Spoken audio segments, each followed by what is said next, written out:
These are the 10 best feuds in The Simpsons. Bart has new competition at school, and he's gonna fight till death if he has to. The DeBarted starts when Bart comes to school late after he, Lisa, and Marge had a little car accident. He sees a new kid has taken his seat. Mrs. Krabappel says that they have a new kid in class named Donnie, and he's transferred to Springfield Elementary because he was kicked out of his school. Don't worry, Bart. Willie's bringing you something to sit on. Bart sees that the other kids like Donnie and think he's cool because he also pulls pranks and is mischievous, so Bart has to set him straight. I'm the head hamster in this habit trail, capiche? Well, maybe there's a new guinea pig in your cage. Capiche that? Saying capiche so many times isn't really cool, just thought you should know. Bart decides he's gonna show everyone at school just how cool he is. He put metal plates in Skinner's shoes, and when he was holding a school meeting, Bart went below the stage and used magnets to control Skinner's moves. This almost makes me want to find out how magnets work. But only almost. Bart comes on stage and the crowd goes nuts for him, but when Skinner came back, he says that the most severe punishment will come to the person who did this. Principal Skinner? I did it. Now, why in the world would he do that? Bart asks Donnie the same question, and he told him that he liked his style. Well, remember this. Bart Simpson takes care of his friends. Well, Bart, I'd advise you not to be so trusting, cuz. We finally have a man on the inside. We're gonna put Bart Simpson away for a long, long time. Donnie is a snitch. Bart lets Donnie in on all the pranks at school. Bathroom passes, doctor's notes. Well, they even have a system. But Bart didn't realize as he was letting Donnie in on all his pranks, he was also notifying Skinner. Skinner's 5 steps ahead of me. But then Willie comes up to Bart and tells him he has some information that Bart might be interested in. Skinner's gotten to someone close to ye. A rat. That was hard to hear. Not because it's upsetting in nature, but damn, that accent is thick. Bart runs to see who Skinner is meeting, but he can't manage to get a good look. But due to his deduction skills, he manages to figure it out. Donnie. Grab Millhouse's legs. He's the rat. Deduction skills. I didn't say they were good. Bart lets Donnie in on the prank he's been preparing for months, egging Skinner's house with an ostrich egg. Bart was completely oblivious to Donnie's snitching until he saw Skinner's blue tongue. Earlier, Bart gave Donnie some illegal blue vines only sold in Europe, so he must have given them to Skinner. Donnie's the rat. Well, finally, Sherlock. Bart, Nelson, and Donnie were on their way to Skinner's when they took a quick detour. They asked Donnie why he snitched on Bart. Look, you don't start out wanting to be a rat. Sometimes it's your only option. Donnie explains how he was living at the Shelbyville orphanage when Skinner and Chalmers came and wanted someone to get inside Bart's organization. Someone with no history. Well, that is messed up. Even for Skinner and Chalmers. Bart is crushed. He tells Donnie he was like a brother to him and he betrayed him. But thankfully, Bart figured him out, so he changed the plan. They're going to Fizz Skinner's office with Mentos and Diet Coke. That's all we needed to hear. But how did they know where they were meeting? You see, the rat who told you about my rat was also a rat. It was rats within rats. A double spy. Didn't see that coming. Chalmers tells Bart they're gonna send him to the toughest juvenile center, all thanks to Donnie. Who can happily live the rest of his life knowing he betrayed the one boy who actually cared about him. I don't think he's gonna be able to live with himself. Donnie pushes the Mentos into the Diet Cokes, resulting in an explosion. And he and Bart get away. I guess we're even. What are you gonna do now? What I always do. Survive. From rivalry to friendship to enemies again. But Bart's troublemaking days are over when Bart finds Edna's old diary, and he's convinced the stuff she wrote in there are about him. So he gains a new wave of confidence. Bart and Lisa have had many fights in the past, and it's mostly due to their sibling rivalry. Diary Queen opens with Flanders holding a yard sale, and Bart and Milhouse buy a lot of books from him so they can burn them so Bart can perform a stunt. But one of the books fell from the pile. My journal. Wait a minute. I've seen that red ink before, especially the D's and F's. Yeah, boy never forgets his teacher's handwriting. Parliament Lights 100. That was her brand. And the smell of her cigarettes. Bart isn't sure if he wants to read it, cause I do not need to see the dark side of another marriage. but he holds on to it just in case he changes his mind. Of course, he does change his mind and reads Edna's diary. Bart finds a lot of scoop on other teachers and Headmaster Chalmers, like, for example, where he hides his car keys. I just became the most powerful kid in school. But there's one thing that Edna wrote about that means the most to Bart. I had a wonderful time with my spiky-haired after-school buddy. She also wrote that she believed he had a lot of potential when he grew up. Well, Bart, Edna sure thought you had potential. because who else would be her spiky-haired buddy? I have a future. The sky's the limit. Bart realizes that he maybe has a lot more promise than he thought. I was actually showing promise. I'm gonna live up to that potential. And he really does. He starts helping people and even does good in class. He gets an A on a test and Marge makes him a cake. But Lisa's face doesn't know how to hide any emotions. Bart tells her he knows she's wondering how he cheated. You know, all my thoughts aren't about you. How did he do it? I must find out. Lisa, that's not very sisterly supportive of you. But Lisa isn't the only one with questions. How did he do it? How did he do it? Do I have two high-achieving kids? Oh, be realistic, Marge. How about a little faith in your son, huh, Marge? She goes through Bart's stuff, but doesn't find anything. Then Lisa comes in and gives it a shot. How, Maggie? How? Oh, the treehouse, right. The answer's in the treehouse. That would be the obvious choice. Lisa finds Edna's diary, and Bart finds Lisa looking through it. Soon, Lisa realizes that Bart thinks Edna was writing about him, when, in fact... Poor deluded Bart, she was writing that about her cat. Yep, the spiky-haired friend was Edna's cat. Bart says that because Edna believed in him, he now believes in himself. He actually liked getting that A. Suddenly, I get you. You don't suck. You not only don't suck, you believe in my potential too. I wouldn't be so quick to think that. Lisa wants to tell Bart the truth, but she knows it'll crush him, and he'd think she's just jealous. I believe in you too. Which is worse, to be cruel or to lie? When you have an ongoing feud with your brother, it's hard to know when to do right by him, huh, Lisa? But the lie starts eating at Lisa, and she's having anxiety attacks because of it. Bart decides to enter the spelling bee, and Lisa wants to give him a reality check. Spell pneumatic. No problem. You're gonna start it with an N, aren't you? That might have worked on someone who actually has some fear of public humiliation, but Bart loves the attention. Lisa had no choice but to sit and look at things unraveling. Let him learn his lesson. Let him gain from it. It's not up to you to save him. The first word given to Bart was interlude, and as he didn't even know what it meant, he asked Skinner to use it in a sentence. I need an interlude with my brother. Good save. Lisa tells Bart she needs to explain something to him, but he quickly interrupts her. You're just jealous. I used to be a mixed-up kid like you. You're just not reading the right diaries. Bart, you better sit down and listen, because it's not gonna be pretty. Lisa can't handle the anxiety, and she tells Bart there's a page he didn't read. Always using his litter box appropriately? Oh, it wasn't me who had potential. It's a frickin' cat! Bart breaks down and runs away. He was inconsolable, and not even Marge could make him feel better, so Ned comes to talk to him. He tells Bart that Edna and he were talking about leaving Springfield, and... I have to stay here in Springfield because boys like Bart Simpson need me. Sweet, misunderstood boys. She really cared about him. She was allergic to the cat, but you were nothing to sneeze at, son. This made Bart feel better, and he thanked Ned and gave him back Edna's diary. Ned didn't want to read it, but he took a peek, and he had something nice to see. He's made my life a living... I'll think of a penance. Dream come true.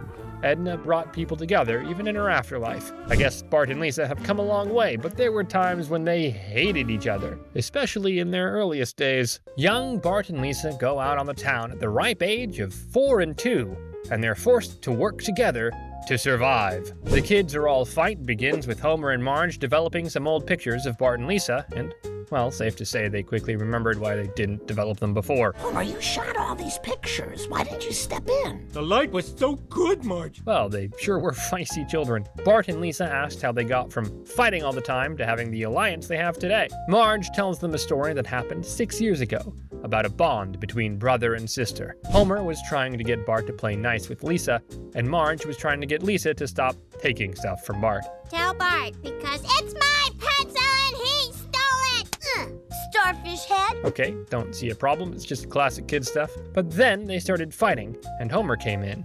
You little... Bart responded to violence with violence. Where is he learning this violence? Oh, have you heard of social learning theory? Marge began to lose sleep over the kids constantly fighting. They tried going to therapy, but ultimately it did nothing. One of your children is smart and good, and the other is dim and evil. Is it the boy? Of course it's the boy. But then Ned comes to the rescue. He asks Homer if he and Marge want to go to brunch with them. I wish. Can't get a sitter because our kids are nuts, and no kennel will take them. Well, they can't be so bad that even a kennel won't take them. I retract my last statement. Ned says that won't be a problem. Grandma Flanders will look after the kids.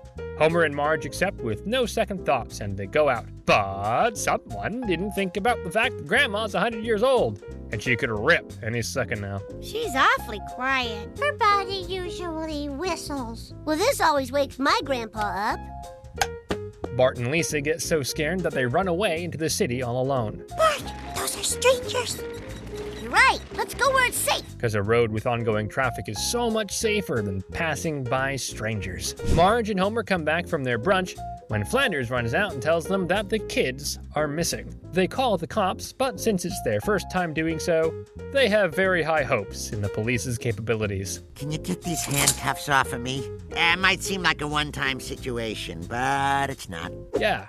Very highly skilled professionals. Meanwhile, Bart and Lisa run into the bullies to take away Bart's vehicle. Then Lisa rolls in crying and begs them not to hurt Bart. Don't cry.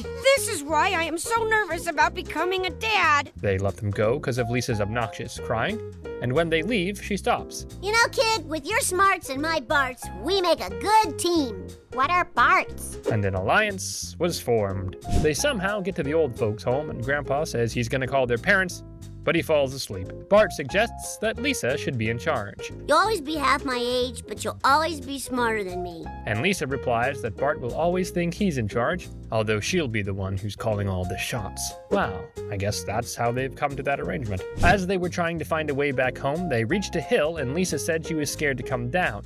But Bart said he read a book called Jack and Jill, and they went down a hill. And broke their crown! Good thing we don't have crowns. Crown means head! Like a rumba. I'm sorry. Bart read a book? Bart saves Lisa from crashing into a tree, but she's not impressed, since he's the one who pushed her. But she gives in and says she doesn't want to fight Bart anymore. But it was always your fault. Fine. Because you're a jerk. Can't you see I'm giving in? If he could see it, he wouldn't be the dumb one. Homer and Marge have searched the whole town, and they finally find Bart and Lisa on top of a tire fire. Marge says the people say you're supposed to get great strength when your kids are threatened. I'm kind of feeling it. We just bought them new shoes. Say less, Marge. No matter if the kids get hurt, but God forbid Homer wasted money on them. He bends a tree, and Bart and Lisa grab on. But then the branch breaks, and they're catapulted back into their bedroom. Ice cream truck! Bart, haven't you learned anything? I'm still learning our phone number. And he still doesn't know it. The Simpson women are known to be saviors from day one, apparently. At least that's what Marge has to teach her daughters, knowing her husband's crazy nature. Ned shuts his door on Homer when lockdown strikes, which turns into a neighborly breaking and entering. Springfield has faced many enemies in the past, but I think this one might be one of the worst. And with that, the tensions between Homer and Ned rise to the occasion. The Very Hungry Caterpillars opens with the Simpsons watching the breaking news. A massive caterpillar swarm has brought life to a standstill. Sounds awfully familiar. Well, not only are the caterpillars gross, they're also highly irritating to human skin. The mayor announces that schools, businesses, and roads are closed from now on. Springfield is in lockdown. While Bart and Homer are celebrating, Lisa is having an anxiety attack since this is the third once-in-a-millennium disaster they've had this year. Sarcastic Twitter is turning it into memes, and conspiracy Twitter is believing them. Well, that's the effect of capitalism on society. Marge suggests that they spend some quality time together, like maybe they could play a board game or do something fun. So, judges, is this a steak or a cake or a fake? Now that's a family activity if I've ever seen one. But the fun soon ends when they begin fighting over the remote, and Homer signs out. You greasy-fingered caveman! Well, that's no way to speak to your father. It is true, but it's not polite. We're trapped inside, with each other, with nothing to stream! With each other! Yeah, that is a scary thought. Maybe I should have mentioned that Maggie had developed a ranch obsession, and the Simpsons quickly ran out of it, so Marge sent Homer over to Flanders to ask him to borrow some. Ned tells Homer that this plague of insects has a little end-of-days sound to it. 5 minutes of lockdown and you churchwads are just ready to toss everything, huh? Well, don't challenge him. Ned brings Homer to his stash of supplies, or should I say a supermarket, because it's packed with everything. How long have you been planning to lose your mind? That's a valid question, honestly. But Homer gives himself too much nerve, and he just helps himself a bit too much. Here we are. Now give me the food that was meant to ensure the survival of your children. Ned realizes that if he doesn't put Homer in his place, he'll just suck him dry. The Flanders market is closed to you, Mr. Grasshopper. And good for Ned for fighting for himself and his family. Lisa's freaking out about everything that's happening in the world, so Homer and Marge decide that giving her Christmas present early would be a good way to get her off her phone. The world is falling apart. You can't just distract me with a toy. I'm distracted. She is only 8, it's not that hard. But this doesn't help her much because she starts hearing the dolls speaking to her. It's just so hard to feel present right now, isn't it? Knowing those things are out there. And the anxiety is back. Meanwhile, Marge loses it over Ranch. Screw this. Tonight we're breaking into Ned's basement and cleaning that sucker out. Yep, they've all lost their minds. Homer and Marge break into Ned's basement and start filling up bags with Ranch, but Homer accidentally knocks a can over. Whoever's down here stealing my supplies, the end of days is coming, but a little earlier for you. Ned, what happened to love thy neighbor? Homer distracts Ned while Marge runs away with the Ranch. He who steals from his neighbor shall reap the croquet mallet. A reading from the Book of Flanders. Oh, he's gone all extremist Christian. He and Homer start having one of their most intensive fights to date. I'll die before I don't take what's yours. If I don't make it, tell Maggie it was her fault. Well, it kind of is. But Ned goes too far when he... You want a dip? Let's dip. You still want your precious ranch, neighborino? Stop! Marge tells Ned he's a sweet, nice person who has never showed anything but kindness to their family. It's time I put the Christian back in extremist Christian end times prepper. My dear Homer, I'm so sorry. Well, the war is over, and so is the lockdown. But remember, people, sometimes the quiet neighbor fights back, and almost kills you in the process. Neighbors, the people who you either like or hate, or both. But friendly rivalry is only natural. Something Lisa will have to learn on her own. Lisa meets her match in a girl named Allison, and she tries to destroy her. We all know that Lisa can be a bit high maintenance and competitive. But her envious spirit got the best of her in Lisa's rival. The episode starts when Lisa sees there's a new girl in class who is also smart. I know, shocker. Columbus found what is now the continent of South America. Yowee. Lisa is surprised that Miss Hoover is appreciating Allison so much as compared to herself. Well, maybe that's because you sort of annoy her. Later, Lisa goes up to Allison to introduce herself. Oh, it's great to finally meet someone who converses above the normal 8-year-old level. Actually, I'm 7. Oh, this is gonna crush Lisa. Quickly, they realize they have a lot in common. Like, for example, they both play the sax, and... I'm going for first chair this year. Me too. Wow, with so much in common. They'll be the best of friends. Now, come on, Lisa, what's a little competition? Lisa and Allison try out for the first chair, and they're pretty much at the same level. This is a very tough decision, girls. You're both very good. But then, Allison continues playing and wows the crowd. Lisa won't let this slide, of course, and she does a little solo of her own. But then, she faints. That was a close one, Lisa, but you made it. I won first chair? No, you regained consciousness. It turns out Allison got first chair instead. And just like that, dreams crushed in one fell swoop. Lisa feels like she's in Allison's shadow.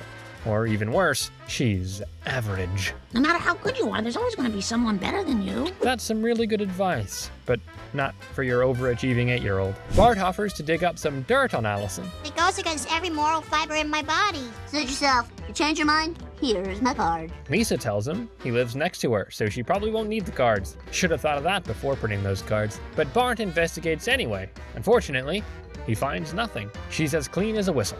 Lisa realized she wouldn't be so petty and that she should try to be Allison's friend. Way to go, Lise. I mean, why compete with someone who's just gonna kick your butt anyway? That's not very helpful, Bart. Lisa goes to Allison to try and make friends when she's introduced to her father. I'm glad we have someone who can join us in our anagram game. Okay, that's great. Lisa loves anagrams. Jeremy Irons.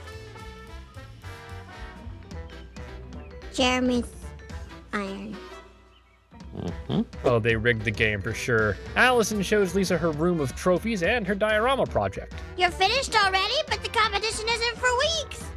Lisa, we're talking dioramas. Allison says she couldn't wait, so she completed the project before time. So pretentious. Lisa went home and started working on her diorama. Look, Bart, it almost killed me, but I handcrafted all 75 characters from Oliver Twist. Oh, she's insane. But the snowstorm Lisa prepared blew away her whole project. Is it okay?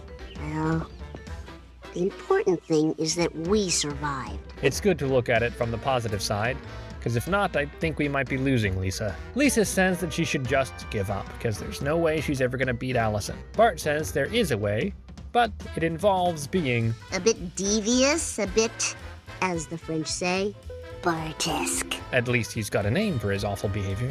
Lisa says she'll do anything, and they come up with a plan to ruin her diorama project. Lisa, here is, as the French say, le fake diorama. Bart says he'll create a diversion so Lisa can swap the dioramas. Skinner and Miss Hoover get to Allison's project, but when they reveal it, they're met with a bit of a surprise. What is it? It's the cow's heart. My question is, how and where did Bart get a cow's heart? Skinner starts grilling Allison about her diorama, asking if it's some kind of sick joke. She tries to explain that she made a different one. Well, where is this phantom diorama? I don't know. Lisa is overwhelmed by guilt, and she can't stop hearing a heartbeat coming from the floorboards where she hid Allison's real diorama. It's the beating of that hideous heart! I think I hear something. She shows Skinner and Miss Hoover the real project, but they don't seem impressed. Little sterile, no real insight. What do you think, Miss Hoover? This has been a very disappointing day. But what do they expect to see from children? Lisa says she doesn't deserve to win after the way she behaved, and good for her, because they don't like her project either. Skinner loves Ralph's action figures. He didn't know what a diorama was, so he brought Star Wars figures. And he won. I'm really sorry about what I did, Allison. It's no shame being second to you. Well, the worst is behind them. But it'll take a long time before Lisa's ready to give up her competitiveness. But some healthy competition is not so bad, just as long as it doesn't turn into a war. Shelbyville steals something very important to Springfield, so Bart and his friends decide to get it back. Like I said before, Springfield has faced many enemies, but the ever-standing rivalry between Springfield and Shelbyville takes the cake. Lemon of Troy begins when Marge scolds Bart for vandalizing the town by writing his name in concrete. You have roots in this town and you ought to show respect for it. This town is a part of us all. A part of us all. You don't have to repeat yourself so much, I think they got it. Bart and some of his friends go to the local lemon tree to get some lemons for their lemonade stand. But they meet some Shelbyville kids there. They start bad-mouthing Springfield, saying that Springfield sucks. Hey, stop talking bad about my town, man. Why don't you make me? I don't make trash, I burn it. Wow, he really knows how to talk back good. They keep fighting and snarking at each other, and it gets kind of pathetic. I just put a rock in your crummy town. Eventually, they begin throwing lemons at each other, and Shelbyville kids declare war on Springfield kids. Some things never change. Hey, everybody, an old man's talking. Grandpa tells the story of how Springfield came to be. Jebediah Springfield first came to these lands with his partner, Shelbyville Manhattan. But they quickly got into a fight because Shelbyville said that they finally have a place where they can marry their cousins, which Springfield disagreed with. I tell you, I won't live in a town that robs men of the right to marry their cousins. They split up, and that's how the two towns came to be rivals. Yeah, true story. And to mark that sweet moment, our people planted this lemon tree. So it's Springfield's tree. Just put up a fence or something. Don't wage war over it. The next day, Nelson shows everyone that the lemon tree is gone, and the tracks lead into Shelbyville. Bart says they have to get it back.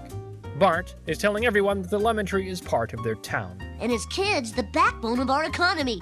We'll get it back or choke their rivers with our dead. Okay, that's a bit extreme, don't you think? Marge asks Bart where he's going, and he says that something she said really got through to him, and he's going to teach some kids a lesson. I choose to take that literally. Death to Shelbyville! Yes, Bart's a tutor now.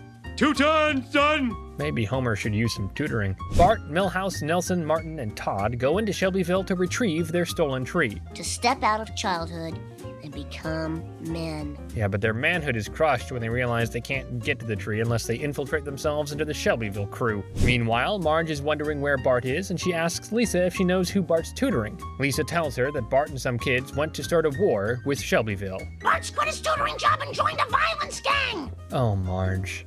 So naive. Marge notifies the other parents, and they're trying to come up with a plan to get their kids back. They try to call the police captain, but He says he hasn't seen our kids, but if they show up in the morgue, he's gonna fax us. that's comforting. Kirk says he hates those Shelbyville jerks. Honey, I was born in Shelbyville. And it tears me up inside. Oh, the cousin thing makes so much more sense now. Marge blames herself and the power of her words for this whole thing. If anything turned him bad, it's that time you let him wear a bathing suit instead of underwear. Yeah, that was a problem. They all pack up in Ned's RV and go to Shelbyville to get their kids. While they were doing this, Bart changed his identity to get close to the Shelbyville kids. But they're suspicious of him because they've never seen him in school. I don't go to school. Okay. What's 2 plus 2? 5. Star checks out. Yeah, because you need school to know what's 2 plus 2. They go to the mountains to write Springfield sucks in big letters. So every time people from Springfield look at Shelbyville, they'll realize they suck. How mature. But instead of writing Springfield sucks, Bart wrote Springfield rules suckers. Also very mature. That's right. The stranger who walks amongst you is me, Bart Simpson. You're not that famous, Bart. They try to get him, but there's something you can always use against Shelbyvillians. Hey look, someone's attractive cousin. They really are suckers for their cousins. Bart finds the tree eventually, but A car impound lot. The impenetrable fortress of suburbia. not wrong. But as they were coming up with a plan to get the tree back, Homer found them. Nothing's gonna stop me in the middle of this speech. You're gonna lemon tree. I guess nobody steals that lemon tree from Springfield. They can't get the tree from the impound lot because a Shelbyville Homer with hair is guarding it. So they pack up and leave. But then Bart has an idea. They park in a hospital zone, and later that night, Shelbyville Homer brings the RV into the impound lot. No one in history has ever done anything this clever. The words Trojan horse mean nothing to them. They get the tree and manage to escape. Eat my shorts, Shelbyville.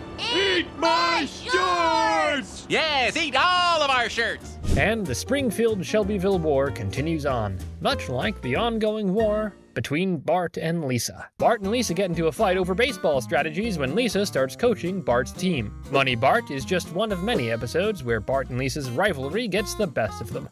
Much like Lisa on Ice, this episode begins when Lisa needs more extracurricular activities in order to get into an Ivy League school. When she hears that Flanders quit as a baseball coach, she got an idea. What's going on? We got a new coach. Awesome. Who is it? It's me. Well, Bart, get ready to be drilled by your little sister. Lisa asks Bart if the problem is the idea of a girl coaching a boys' baseball team. No, we can't stand the idea of someone who knows nothing about baseball coaching a baseball team. He's got a point there. Lisa realizes she doesn't know that much about sports, let alone baseball, so she went to all the #1 baseball fans she knew. The only thing I know about strategy is that whatever the manager does, it's wrong. Yeah, she's not gonna get the knowledge she needs from them. But Mo points her to someone who can maybe help.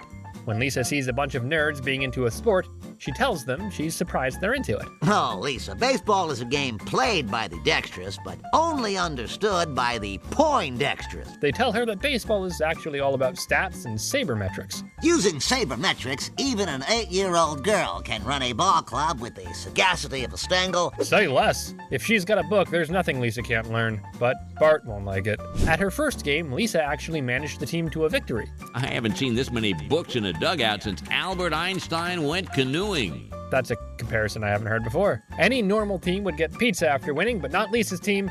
They get stat spreadsheets to learn for the next game. Oh, my stupid sister's taking the fun out of baseball. But you're winning, aren't you? And from now on, I'm gonna play my game. Dummy ball! And what would that make you? Bart decides to disobey Lisa's order and hit the ball. They win either way, but... Here's what. You're off the team. Get him out of here, boys. Conflicted! Conflicted! Conflicted! That was a bit harsh, don't you think, Lisa? But no, she doesn't think that.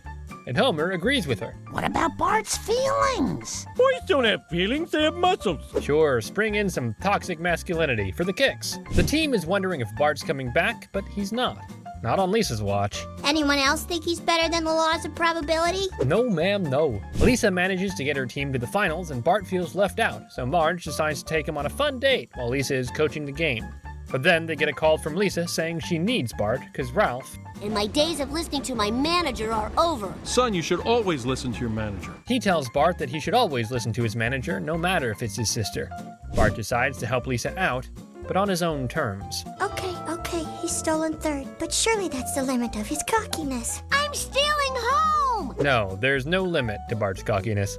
Have you learned nothing from being his sister for 8 years? Lisa can't take this, but then she realizes something. It's so impossible. It's the most exciting play in baseball. Go, Bart! And just as Lisa finally began to support her brother, he doesn't make it. Bart admits that maybe Lisa's computer was right. Maybe it was, but according to my calculations, you're a great brother 51% of the time. Aw, that's just precious. Bart says that Lisa's all right too, and she jokingly asks him if he can put a number on that. Conflict resolved! Sure it is. For now. Wait until there's another sport where they'll butt heads again. But Bart is a very conflictual person, so it's no wonder he can't make friends, even when a friendly hand is offered to him. Every boy has his enemy, and Bart's is Nelson. Even as friends, they can't seem to get along. The Haw-Hawed Couple begins with Nelson inviting everyone to his birthday party, but in his own Nelson-like way. Come to my party or die.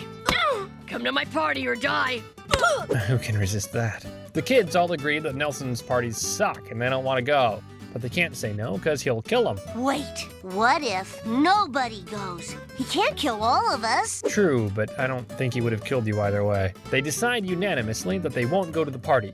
But while Bart was telling this to Lisa, Marge also heard it. Bartholomew J. Simpson, how can you be so mean? She tells Bart he must go. No one else is. Well, if no one else jumped off the Empire State Building, would you not jump? Yeah, that's a lousy analogy. Marge makes Bart go, and as Homer was driving him there, Bart was begging him to let him go. Homer tells Bart that everyone has to do stuff they don't wanna, like have jobs and families and responsibilities. You think I wouldn't rather be living nude in the forest like some ancient pagan, just dancing around? You and me both, Homer. You and me both. Homer drops him off, and Bart's plan is to come in, say happy birthday, and get out.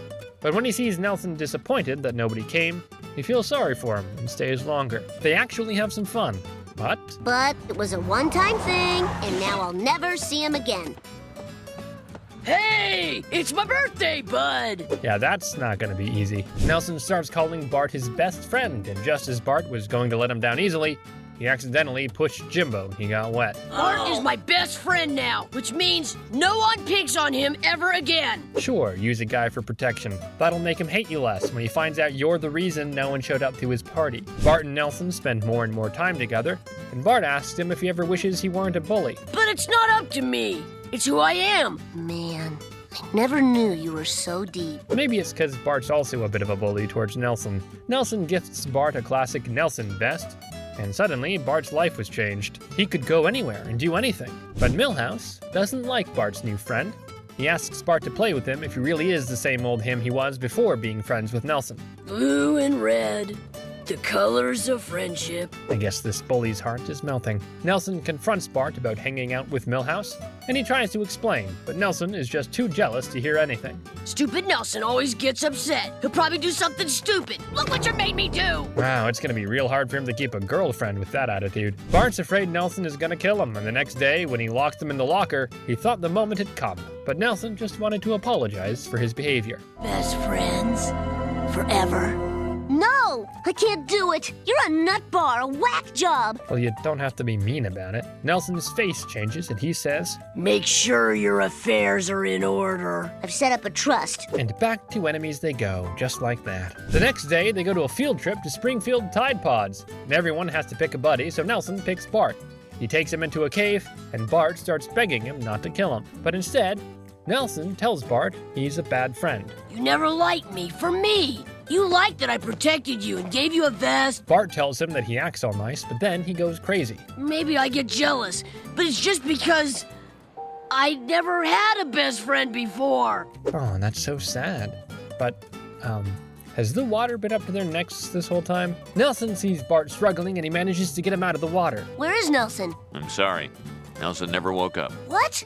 Never woke up because he never passed out. Geez, don't phrase it like that. Bart thanks Nelson for saving his life, and Nelson says he only did it because he is his field trip buddy, and nothing more. Oh, Nelson. I'll never forget that week we were best friends. I touched your heart. And with that, a friendship ended and returned to what it always was, a rivalry. Like all mothers and daughters, Marge and Lisa have had their fair share of squabbles, but no one could have prepared Marge for Lisa's rejection of Christianity. Lisa is disgusted by what church has become, so she's on the lookout for a new faith. She of Little Faith opens with Homer and Bart accidentally burning down the church with their rocket. This is the worst thing you've ever done. You say that so much it's lost all meaning. Honestly, it's at least once an episode. But the church is now in a bit of a pickle. They have no money to fix it up. Mr. Burns offers to help, but for a certain price. What are they doing to the church? We're rebranding it. Yeah, we can see that. You can't miss those neon signs. I feel like I want to throw up. Then my work is done. The church got quite a rebrand. Casino-like rebrand. Lisa doesn't like that the church has a new capitalist look to it. I am not going to be taken in by all of this. Lisa, don't sulk. You're on the Jumbotron. I'm sorry, a Jumbotron in the church? Reverend Lovejoy also has some additions to his sermon. And thank Crazy Larry, whose big screen TV prices are insane. Well, all that jazz ain't gonna pay for itself. Lisa loses it in front of everyone, and she tells them they should take a good look at themselves and what their church has become. We've just dressed it up a little. Like the whore of Babylon? That is a false analogy. I'd say it's actually spot on. Lisa says she won't be a part of it anymore. I'm leaving this church forever. Someone better check on Marge. Later, Lisa was praying and telling God she's not turning her back on him. She just wants to find a temple that's free of corruption. Marge hears this and tells Lisa she's worried about her soul. Lisa replies that she still believes in God. I just think there's another path to him or her. Her? Oh, she's just kidding, Mr. Lord. Oh, but I think she's not. Lisa begins to look for a new faith and she stumbles upon a Buddhist temple. Inside, she sees Lenny and Carl. She's surprised and asks them if they're Buddhists. Yeah, if I didn't have inner peace, I'd completely go psycho on all you guys all the time. Well, makes sense. Being Homer's friend sure is tiring. Lisa tells them that she's looking for a new faith that isn't so materialistic. She meets Richard Gere, as Lenny called him the most famous Buddhist. Because forget Buddha, he gives her a pamphlet about Buddhism so she can discover something more. No creator gods, just the pursuit of enlightenment. I'm a Buddhist! Not so loud, you'll upset the Flanders. My Satan sense is tingling. Into the root cellar, boys! Too late. Lisa tells her family that she's a Buddhist, and they don't take it quite well. Well, Marge doesn't take it well. The rest of them are pretty indifferent. You know, Lisa, around here, Buddhists don't get any desserts in their lunches. Lisa tells Marge that a Buddhist wouldn't want any dessert anyway. But Marge isn't about to give up on her daughter's soul. She talks to her church buddies about this. Reverend Lovejoy says she should bribe Lisa with Christmas. Marge, you can save more souls with roller skates and easy bake ovens. Then with a 2,000-page sleeping pill. His words, not mine. At least he's aware of it. Marge begins with baking Christmas cookies. But since Lisa doesn't believe in Christmas anymore, Marge supposes she doesn't want any. Well, they do smell good. It's a pity. And that's just petty. Then, on Christmas Eve, the family starts singing Christmas carols without Lisa. But Marge tells her there's still a present for her under the tree. Well, Santa can take it back because I am not ruled by material desire. Is that a pony? Kids will be kids. No one cares for religion if ponies are included. Marge says that they love her and they don't want to pressure her. But then she proceeds to kick Maggie towards Lisa with the big lollipop. Lick it. Lick it. No! So close. Lisa runs away to the Buddhist temple, and she tells Richard Gere about what happened. Buddhists respect the diversity of other religions, as long as they're based on love and compassion. Lisa is absolutely shocked by this, but she realizes she can celebrate any holiday and still be a Buddhist. She returns home and tells her family that she wants to spend Christmas with them. So you're back on the winning team? No, I'm still Buddhist. Tough luck. So you're just going to pay lip service to our church? Uh-huh. That's all I ever ask. Like any good Christian family. Now, even though Homer showed great understanding for Lisa, he's not so likable for other people, especially Frank Grimes. Homer makes an enemy out of a new plant employee by just being, well, Homer. Homer's enemy begins with a new guy coming to work at the power plant. Frank Grimes, a self-made man who had to do everything in his life on his own to get where he is now. A nuclear scientist with a diploma or something like that. Like anybody at the plant cares if you have a diploma. Grimes says he's sure they all have a degree. Oh yeah, Carl and I each have a master's. Of course, old Homer, he didn't need a degree. Well, somebody's got to do the work, right? Grimes quickly realizes how Homer does stuff around the plant, or rather, doesn't do stuff. He's annoyed at how Homer won't remember his name. I took the trouble to learn your name. The least you can do is learn mine.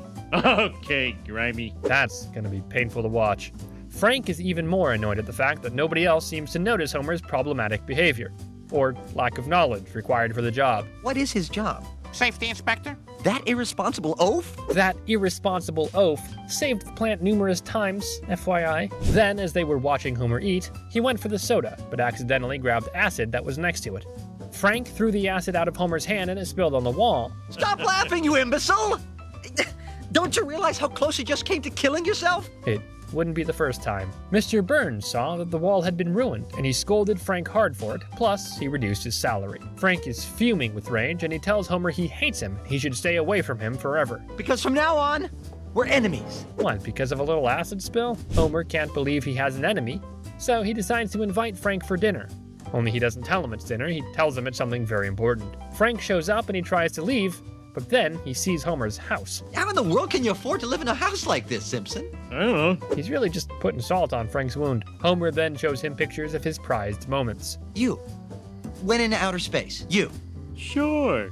You've never been? Well, Homer, to your surprise, no, not a lot of people have been to space. Frank completely loses it. He says he had to work all his life and he's got nothing to show for it. While on the other hand, Homer has a lot to show for his lifetime of sloth and ignorance. And you leech off decent, hard-working people, like me. He tells Homer he would have starved to death if he lived in a different country. Well, he's got him there. The next day, Marge helps Homer realize maybe he should act a bit more professional and work. Because after all, Frank is just insecure because Homer's getting through life easily, and it's been difficult on him. Yeah, like raising 3 kids in a one-income household is easy. It's not about me being lazy. It's about him being a crazy nut. I wouldn't phrase it like that, but sure. Homer goes to work and he's really got his act together. But not even this will please Frank. Carl asks Frank what's his deal with Homer anyway. Are you kidding? Does this whole plant have some disease where it can't see that he's an idiot? Now, Grimes, you're starting to sound a bit envious. Then he sees a children's contest for power plant building, and he gets an idea. He cuts out all the parts that indicate it's for children and leaves it on Homer's desk. Homer was right, he is a nut. Homer works on his power plant project, and what do you know? Could you explain your model, young man? What's to explain? He's an idiot! Pipe down! Homer wins first prize. I can't stand it any longer. This whole plant is insane! Insane, I tell you! I'll tell you who's looking insane. It's you! He goes around the plant trying to act like Homer. I'm a worthless employee, just like Homer Simpson! Give me a promotion! Everyone is looking at him like he's gone crazy, which he has. Hey, you okay, Grimy? I'm better than okay. I'm Homer Simpson. You wish. And he really does. He then touches some extremely high voltage wires and electrocutes himself. At his funeral, as Reverend Lovejoy was speaking, Homer starts snoring. Change the channel, Marge. That's our Homer. Even in death, Frank couldn't get some respect from Homer. If you enjoyed this video, make sure to like and subscribe to the channel and let me know your favorite Simpsons feud in the comments below.